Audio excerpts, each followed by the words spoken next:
Subscribe कीजिए दोस्तों हमारे चैनल को। नोटिफिकेशन पाने के लिए बेल आइकन को प्रेस कीजिए। नमस्कार। अपने उच्चारण स्थान पूरे हो गए थे। उच्चारण स्थानों के बाद में अपन एक नया अध्याय लेकर के आ रहे हैं। उसका नाम है प्रत्यय। प्रत्यय होता क्या है, किनके पीछे लगता है, ये सब आज अपन इसके बारे में चर्चा करेंगे। आपने पिछली कक्षाओं में पढ़ा होगा, प्रत्यय पढ़ते आ रहे हो और पढ़ा होगा आपने कि ये धातु के पीछे लगता है या किसी शब्द के पीछे लगता है, और ये धातु या शब्द के पीछे जुड़ कर के अर्थ में परिवर्तन करता है। जो उसका अर्थ होता है उसके अर्थ में परिवर्तन करता है। यानी प्रत्यय किसी शब्द या धातु के अंत में जुड़ करके उसके अर्थ में परिवर्तन कर दे, वही प्रत्यय होता है। तो सबसे पहले इसकी परिभाषा ही लिख लेते हैं। इसकी परिभाषा है, साथ के साथ में नोट करते जाना। वह शब्दांश जो किसी धातु या शब्द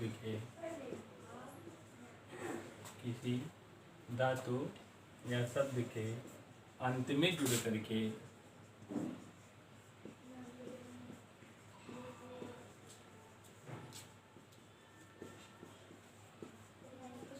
उसके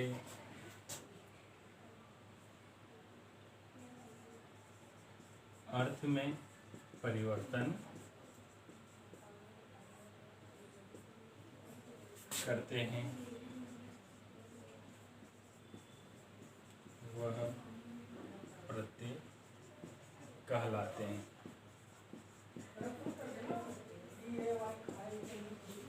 यानी कोई शब्दांश है जो धातु और शब्द के अंत में जुड़ रहे हैं और उसके पूरे ही अर्थ को परिवर्तन कर देते हैं।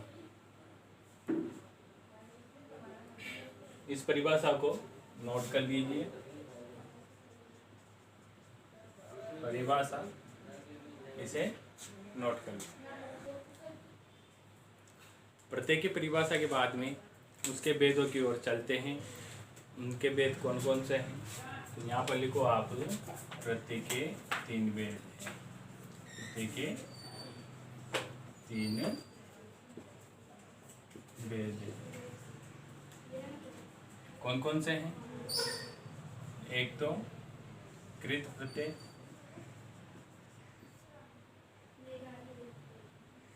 एक कृत प्रत्यय, दूसरा है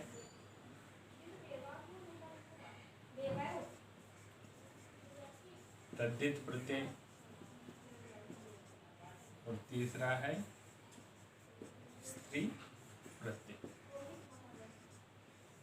कृत प्रत्यय कौन से होते हैं, यहीं पर समझ लो कि जो प्रत्यय धातुओं के अंत में जुड़ते हैं, यानी कृत प्रत्यय किसे कहेंगे? कोई धातु है, अगर धातु के अंत में कोई प्रत्यय जुड़ा हुआ है तो फिर वो किस श्रेणी में आएगा? कित्र श्रेणी में। कृत प्रत्यय उन्हें ही कहेंगे, यानी धातु के अंत में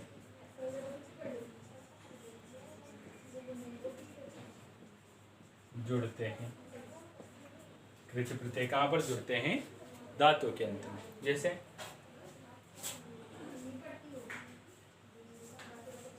पट प्लस कत्वा। कत्वा एक प्रत्यय है, पट एक धातु है। तो ये धातु है, अब इसके पीछे कत्वा प्रत्यय जुड़ा हुआ है, तो फिर ये कत्वा प्रत्यय किस श्रेणी में आएगा?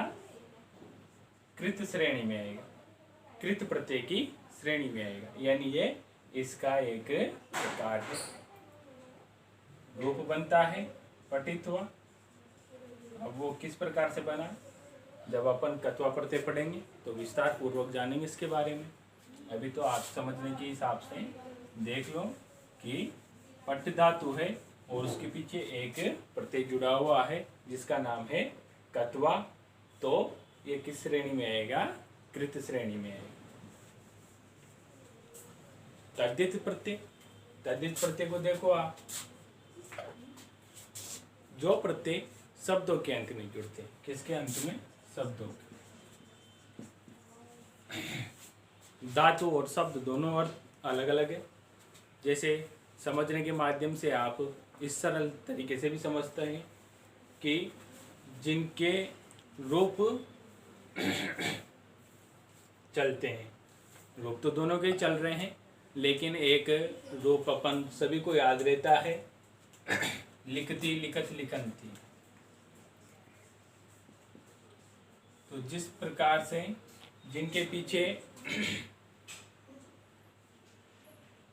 तिंग प्रत्यय लगते हैं, तिंग प्रत्यय लगते हैं, वो धातु रूप होते हैं।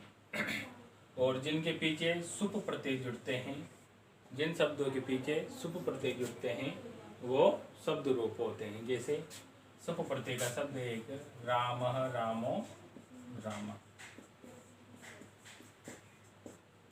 इस प्रकार से जो 7 विभक्तियों में रूप चलते हैं वो तो शब्दों की श्रेणी में रखते हैं, और जो 9 रूपों में चलते हैं जैसे उत्तम पुरुष, मध्यम पुरुष और प्रथम पुरुष, इस प्रकार से चलते हैं, वो धातु की श्रेणी में रखते हैं। तो आप धातु जानते हो और शब्द भी जानते हो। कर्ता के द्वारा जो भी काम किया जाता है वह क्रिया कहलाती है, और ये क्रिया ही अपनी क्या है? धातु है। वही जो कर्ता जो काम कर रहा है, कोई भी काम कर रहा है, जैसे पढ़ रहा है,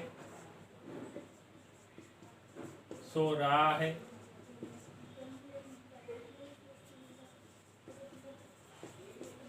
ये सब क्या है? धातु ही है, क्रिया है ये सब। तो क्रिया को संस्कृत में क्या कहते हैं?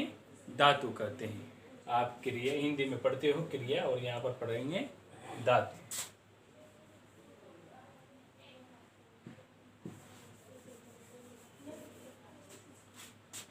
तो तद्धित प्रत्यय पर चल रहे थे कि शब्द, कोई सा भी शब्द हो, या तो संज्ञा हो या किसी का नाम हो, कोई सा भी शब्द, उसके पीछे अगर कोई प्रत्यय जुड़ा हुआ है तो फिर वो तद्धित प्रत्यय की श्रेणी में आता है। यानी तद्धित प्रत्यय को बोल सकते हैं अपन शब्द के अंत में जुड़ते हैं।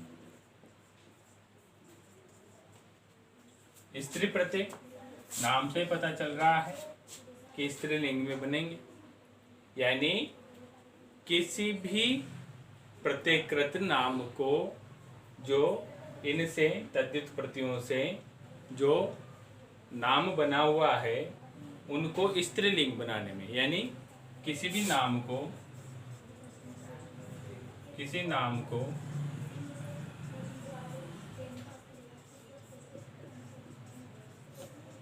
स्त्रीलिंग बनाने में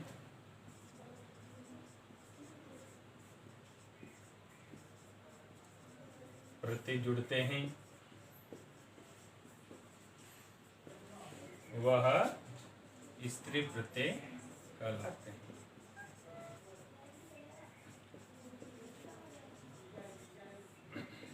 यानी सरल भाषा पे अपन समझे कि स्त्रीलिंग में बनाने के लिए जो प्रत्यय काम में लिए जाते हैं, यानी किसी भी वस्तु के नाम को या किसी के नाम को स्त्रीलिंग में बनाने के लिए जो प्रत्यय काम में लिए जाते हैं वह स्त्री प्रत्यय कहते हैं। इसे नोट कर लो वेदों को, इनकी आज अपन ने प्रत्ययों की परिभाषा देखी, उसके बाद में उनके भेद जाने कि कितने भेद होते हैं। फिर आज के लिए यहीं पर समाप्त।